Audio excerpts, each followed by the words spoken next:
Hello, welcome to Nursing with Amika.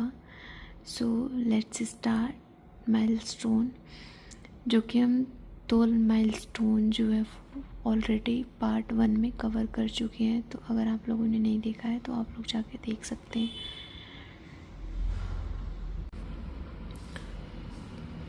तो हम start करते हैं माइलस्टोन। अब माइलस्टोन का जो ये है पार्ट 2 है। हमने माइलस्टोन का पार्ट 1 देख चुके हैं, जिसमें मैंने न्यूबॉर्न देखा था, इन्फेंट में देखा था, 2 मंथ का देखा था। पहले न्यूबॉर्न का अलग देखा था, फिर हमने 2 मंथ का देखा था। अब हम 3 मंथ में देखते हैं।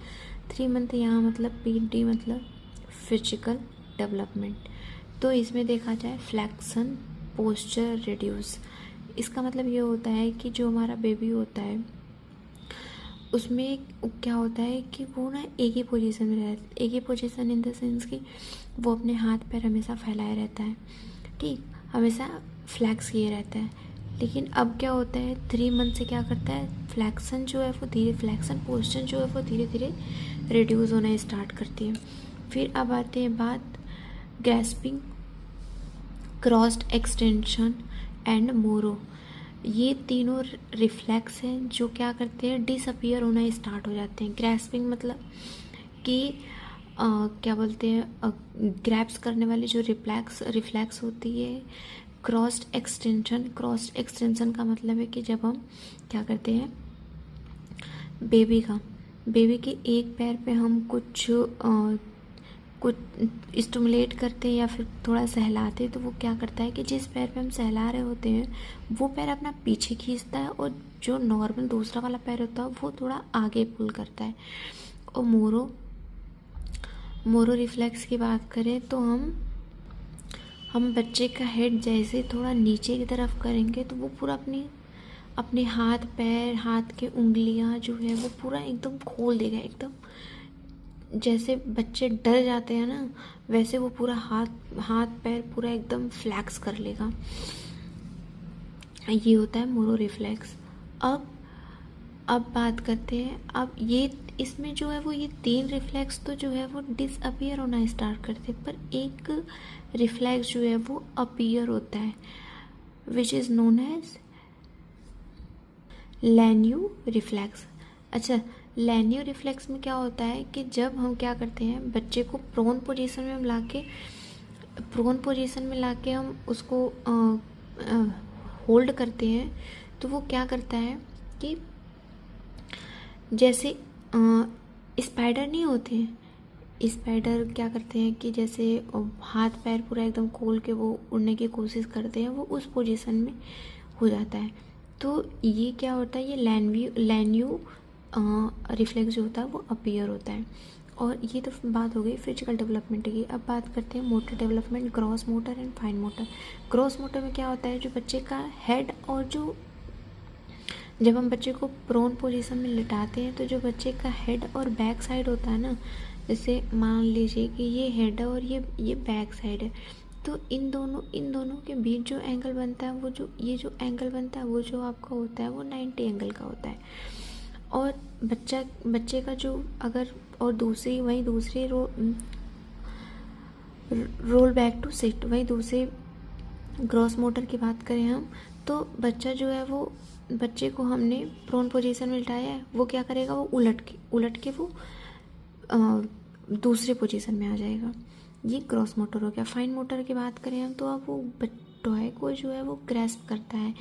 और हमने उधर 2 मंथ में देखा था और उधर देखा था कि बच्चा जो ग्रैस्प करता है पर इमीडिएटली छूट जाता है उसके हाथ से, पर अब क्या कर रहा है, वो थोड़ी देर तक जो है वो होल्ड कर रहा है, इधर उधर थोड़ा बहुत वो ऑब्जेक्ट को या फिर टॉय को वो थोड़ा होल्ड कर रहा है। और सेंसरी की बात करें हम, सेंसरी की बात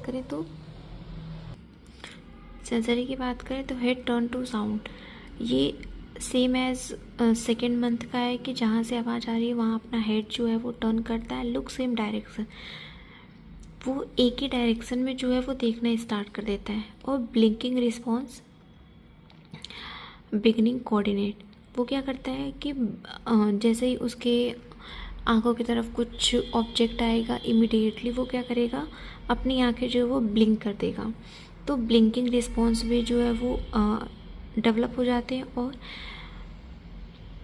बिगनिंग कोऑर्डिनेट, वो जो है वो ऑब्जेक्ट के साथ अपने आई मूवमेंट को भी कोऑर्डिनेट करना सीख जाता है।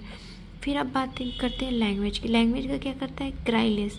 उधर जो है वो हम उधर 2 मंथ तक देखे थे कि बच्चा बहुत ज़्यादा रो रहा था, पर यहाँ क्या है कि अब वो रोना कम कर रहा है। सो pleasure in making sounds and खुश।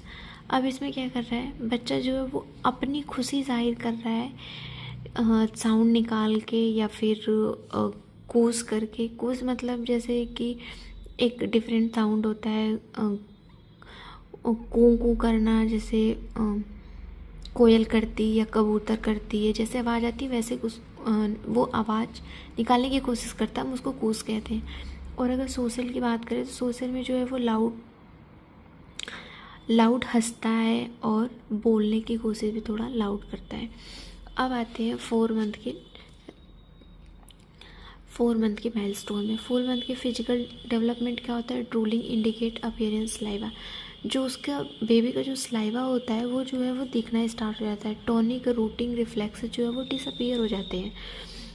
और अब मोटर डेवलपमेंट में ग्रॉस मोटर की बात करें तो जो बेबी है वो बैठता है with the help of support, but बहुत शॉर्ट टाइम के लिए होता है।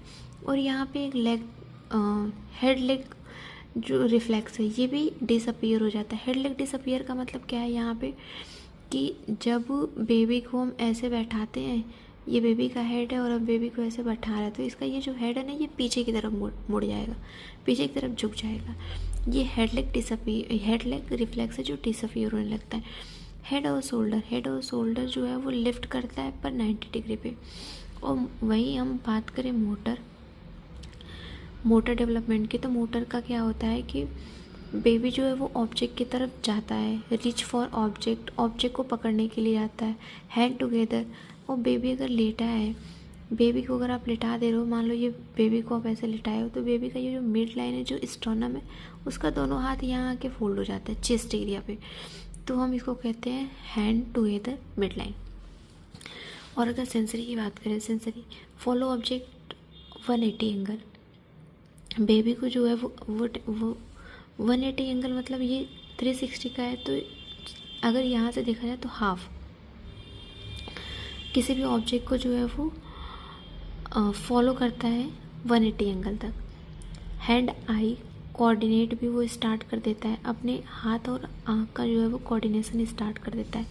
और लैंग्वेज की बात करें तो लैंग्वेज में म ब ग ये बोलना स्टार्ट करता है, और वो शो करता है अपनी उसकी जो लैंग्वेज होती है, लैंग्वेज के थ्रू अपना वो गुस्सा और हैप्पीनेस दोनों शो करता है। और फिर बात है सोशल की बात करें तो सोशल में क्या करता है, वो अपनी स्माइल के साथ खेलने की कोशिश करता है। तो ये हमारा हो गया 4 मंथ का। अभी तक हमने देखा थर्ड मंथ के डेवलपमेंट और फिर 4th मंथ की।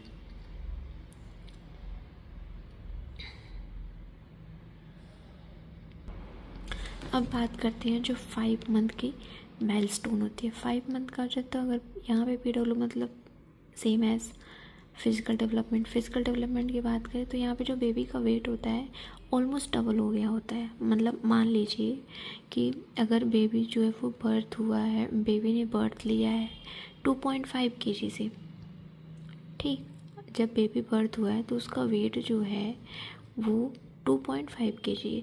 तो 5 मंथ आते आते इसका जो है वो डबल हो जाएगा। डबल इन द सेंस कि ये क्या हो जाएगा, अप्रॉक्स 5 kg का हो जाएगा।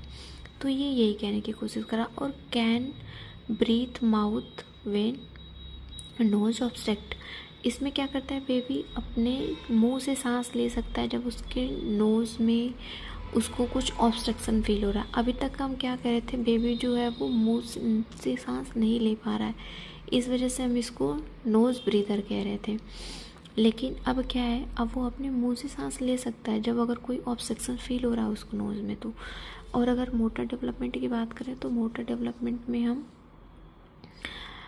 वो 2 हाथों से चीज़ों को कैच करने की कोशिश करेगा, अटेम्प्ट करेगा कैच करने के लिए। और वो जो है वो ऐसे पिंसर मतलब ऐसे अपनी चुटकियों से वो एक ऑब्जेक्ट को पकड़ सकता है।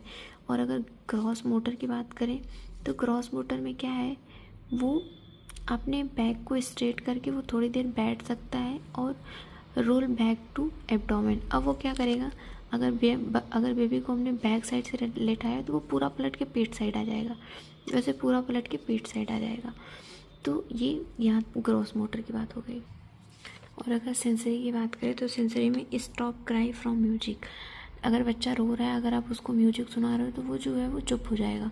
और फिर विजुअल इक्विटी जो उसका 20/20 होता है। और अगर लैंग्वेज की बात करें तो लैंग्वेज में जो है रिस्पॉन्स टू नेम। अगर आप बच्चे को बच्चे के नाम से बुला रहे हो तो वो रिस्पॉन्स करेगा। फिर आता है बिगिन मिमिक साउंड। वो जो है वो मिमिक साउंड करने की कोशिश करता है। और क्राई स्ट्रेंजर, अगर वो किसी स्ट्रेंजर को देखता है तो रोना स्टार्ट करता है। और अगर सोशल की बात करें तो सोशल स्माइल टू मिमिक। अगर आप उसके सामने किसी की मिमिक कर रहे हो तो वो आपको देख के हंसेगा।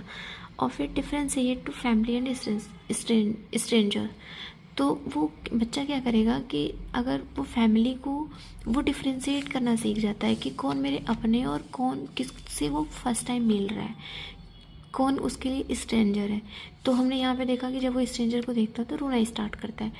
तो ये हो गया हमारे अभी तक के 5th मंथ के माइलस्टोन। अब बात करें 6 मंथ के माइलस्टोन की। तो 6 मंथ में क्या होता है, ये रहा माइलस्टोन 5th मंथ का। 6 मंथ से लेके बाकी की माइलस्टोन जो है वो हम नेक्स्ट पार्ट में देखेंगे। अगर इसमें आप लोग भी बता सकते हो कि आपको किस टॉपिक पे आप लेक्चर चाहते हो, या फिर और क्या क्या मैं अपने नोट्स में ऐड कर सकती हूँ, या फिर और क्या इम्प्रूव कर सकती हूँ। अगर आप बता सकते हो तो कमेंट करके प्लीज़ बताना, जिससे मैं और इम्प्रूव कर सकूँ।